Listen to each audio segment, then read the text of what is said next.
प्रयोगाचे नाव आहे द्रावणाचे परिणाम. साहित्य दोन कढया घेतल्यात आणि एकामध्ये साधं पाणी, एकामध्ये मिठाचं पाणी. बर. कृती आणि बटाटा आणि बटाटा आणि मीठचं पाणी. कृती केली मी. साध्या पाण्यामध्ये बटाटा टाकला, तो खाली तळाशी गेला. म्हणजे साध्या पाण्याने तो बुडाला. आणि मोठ्याने बोल ना बाई. मिठाच्या पाण्यामध्ये बटाटा टाकला तर तो वर तरंगायला लागला. मग असं का झालं? कारण पाण्यामध्ये मीठ टाकल्यामुळे पाण्याची घनता वाढली, म्हणून बटाटा तरंगायला लागला. पाण्याची घनता वाढली म्हणजेच बटाट्याची घनता कमी झाली. हां बरोबर. म्हणजेच काय, कमी घनतेचा पदार्थ जास्त घनतेच्या पदार्थावर अवलंबून तरंगतो. हां ठीक आहे. मग हे काय केलं तू?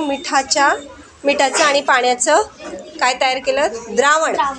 त्या द्रावणाचा परिणाम काय झाला? घनता वाढली.